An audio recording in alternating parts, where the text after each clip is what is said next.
Hello बच्चों, आज हम पढ़ेंगे पाठ 8 अंतरिक्ष जागती कल्पना चावला। प्रस्तुत जीवनी एक ऐसी नारी की है जिसे समस्त नारी जाति को ऊंचा सम्मान दिलाया ही साथ ही वह सबके लिए एक आदर्श भी बन गई। कल्पना चावला उन्हीं में से एक है। आइए जानते हैं। क्या तुमने कभी सोचा है कि आज हमारे पास जो भी वैज्ञानिक आविष्कार और उपलब्धियां हैं उनके पीछे कौन सी शक्ति है? वह शक्ति है हमारे स्वप्न। जी हाँ, सपनों में ही हमारी सफलता का बीज होता है। सपने देखने का हक हर किसी को है, चाहे वह किसी महानगर में रहने वाला हो या गांव में रहने वाला हो। जो सपने देखते हैं वे ही ऊंचाइयों को छू पाते हैं। अतः सपने देखो। जितने बड़े तुम्हारे सपने होंगे उतनी ही बड़ी तुम्हारी सफलता होगी। ऐसा ही एक सपना देखा था भारत के हरियाणा राज्य की एक छोटे से शहर करनाल में जन्मी मोटी ने, जो कल्पना चावला के नाम से प्रसिद्ध हुई। कल्पना के पूर्वज 1947 में हुए देश के विभाजन के समय अपना सब कुछ छोड़कर करनाल में आ बसे थे। वही कल्पना का जन्म जुलाई 1961 को हुआ था। कल्पना के परिवारजन पहले पाकिस्तान में रहते थे, तब भारत और पाकिस्तान अलग नहीं थे, पर जब उनका बंटवारा हुआ तब 1947 में वो भारत में आके करनाल में रहने लगे और तभी कल्पना का जन्म हुआ। 1961 1 जुलाई 1961 को कल्पना का जन्म हुआ था। धीरे धीरे कल्पना बड़ी हुई। अब वह स्कूल जाने लगी। उसके शांत स्वभाव के कारण सभी अध्यापिकाएं उन्हें प्यार करती थी। आसमान में उड़ते वायुयान उन्हें बहुत आकर्षित करते थे। वह आसमान में उड़ते वायुयान को तब तक देखती रहती जब तक वह आंखों से ओझल नहीं हो जाता था। कल्पना आसमान की सैर करने का सपना देखा करती थी। कल्पना की बड़ी बहन ने एक दिन उन्हें बताया कि अंतरिक्ष में वायुयान से नहीं रॉकेट से जाना पड़ता है। तब से कल्पना अपने पापा से रॉकेट खरीदने की जिद करने लगी। उसकी यह जिद पर उनके पापा मजाक में हंसते हुए कल्पना के बड़े भाई संजय से कहते, बेटा संजय,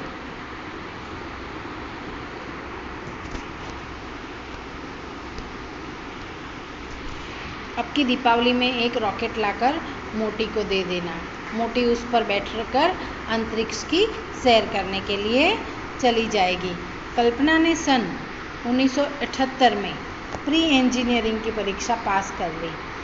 उन्हें लड़कियों के खेल आकर्षित नहीं करते थे। वह मैदान में जाकर लड़कों के साथ कबड्डी और क्रिकेट खेलना चाहती थी।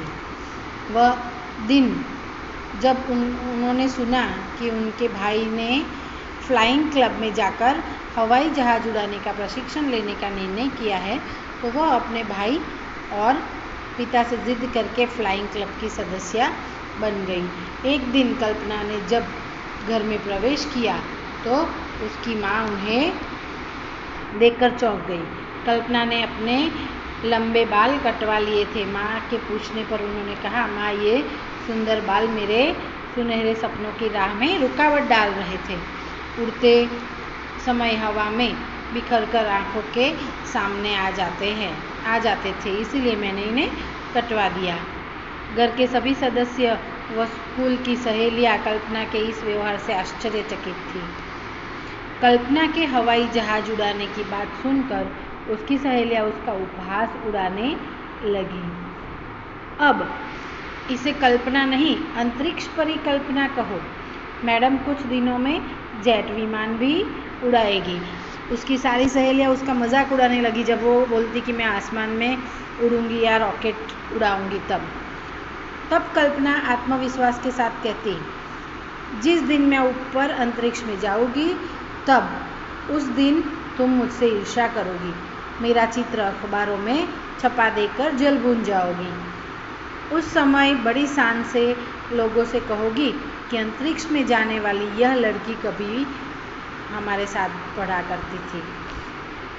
सन 1982 में कल्पना ने पंजाबी इंजीनियरिंग कॉलेज से एरोनॉटिकल इंजीनियरिंग में स्नातक डिग्री प्राप्त कर ली। अब कल्पना के सम्मुख एक नई समस्या आ खड़ी हुई। स्नातकोत्तर डिग्री प्राप्त करने के लिए अमेरिका जाकर अध्ययन करना आवश्यक था। कल्पना के माता पिता चाहते थे कि कल्पना शादी कर ले। उन्हीं दिनों कल्पना की एक सहेली के अप्रवासी अंकल भारत आए। कल्पना के सामने यह मौका था। वैसे तो आगे की पढ़ाई के लिए उन्होंने अपनी डिग्री और प्रमाण पत्र टेक्सास विश्वविद्यालय में भिजवा दिए थे, परंतु वह कोई भी मौका छोड़ना नहीं चाहती थी। अपनी घनिष्ठता बढ़ाने के बाद कल्पना ने उनके सामने अपनी समस्या रखी। अपनी सहेली के अंकल के सामने उसने अपनी समस्या रखी और उनसे कहा कि वो अमेरिका जाकर पढ़ना चाहती थी। इस बीच टेक्सास है विश्वविद्यालय से कल्पना को एक पत्र मिला जिसमें लिखा था कि वह आकर अपना अध्ययन वहाँ जारी रख सकती है। इस पत्र ने मन को पिघला दिया। भारी मन से उन्होंने कल्पना को उनके भाई संजय चावला के साथ अमेरिका भेज दिया। टेक्सास विश्वविद्यालय से सन 1984 में कल्पना ने भौतिकी के क्षेत्र में स्नातकोत्तर की डिग्री प्राप्त की। इसके बाद सन 1998 में उन्होंने कोलोराडो से विश्वविद्यालय से एरोस्पेस इंजीनियरिंग में डॉक्टरेट की उपाधि प्राप्त की। इसी बीच कल्पना उड़ान का प्रशिक्षण भी लेती रही। उनके प्रशिक्षक थे पियरे हैरिसन, जिनके साथ कल्पना ने बाद में शादी कर ली। दिसंबर 1994 में नासा ने कल्पना को अंतरिक्ष यात्री दल की एक प्रशिक्षु के रूप में चुन लिया। सन 1997 के अंत में उन्होंने 16 दिन के एक मिशन पर STS-87 में प्रमुख रोबोटिक आर्म ऑपरेटर के रूप में अंतरिक्ष में जाने वाले दल में सम्मिलित किया गया। इस प्रकार कल्पना चावला का बचपन का सपना साकार हो गया और 19 नवंबर 1957 को वह फ्लोरिडा के स्थित कैनेडी अंतरिक्ष केंद्र से कोलंबिया नामक अंतरिक्ष यान में सवार हो गई। जो बचपन से सपना देखा था आसमान में उड़ने का, वो उसका अब पूरा होने को था, क्योंकि नासा में उसका चयन हो चुका था और STS-87 के प्रमुख रोबोटिक आर्म ऑपरेटर के रूप में वो आसमान में जाने वाली थी। 19 नवंबर 1957 को वह फ्लोरिडा स्थित कैनेडी अंतरिक्ष केंद्र से कोलंबिया नामक अंतरिक्ष यान में आसमान में जाने वाली थी। कल्पना चावला अपनी प्रथम अंतरिक्ष यात्रा में 17 दिन 16 घंटे 32 मिनट अंतरिक्ष में व्यतीत कर धरती पर वापस लौट आई। इस प्रकार वह भारतीय मूल की ही नहीं बल्कि एशिया की प्रथम महिला अंतरिक्ष यात्री बन गई। कल्पना जब भी भारत आती तो वह अपने विद्यालय में जाकर अध्यापकों और वहां पढ़ रहे बच्चों को अवश्य मिलती। वह अपने विद्यालय के 2-3 मेधावी छात्रों को अपने साथ अमेरिका ले जाया करती। कल्पना वहां उन बच्चों को अपने साथ रखती। कल्पना चावला और सुनीता विलियम्स। कल्पना चावला न केवल सुनीता की सीनियर थी बल्कि उनकी एक अच्छी दोस्त भी थी। कल्पना से उन्होंने न केवल अंतरिक्ष उड़ान की प्रेरणा ली बल्कि जिंदगी के कई गुर भी सीखे। सुनीता बताती है, कल्पना एक साहसी महिला थी। वह विश्वास करना ही मुश्किल है कि वे अब इस दुनिया में नहीं रही। वे अत्यंत योग्य व मेहनती थी। वे एक दयालु और अकल्पनीय महिला थी। हम अपना खाली वक्त एक साथ बिताते थे। न जाने कितनी बार उनके साथ राइडिंग का लुत्फ उठाया है।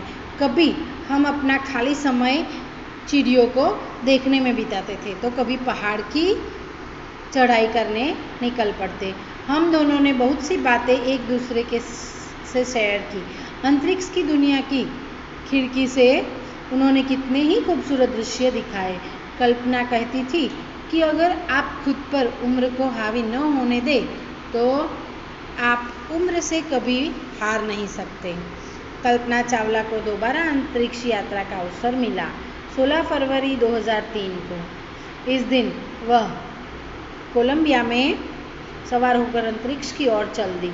इस अभियान के अंतरिक्ष में 80 से अधिक प्रयोग किए गए।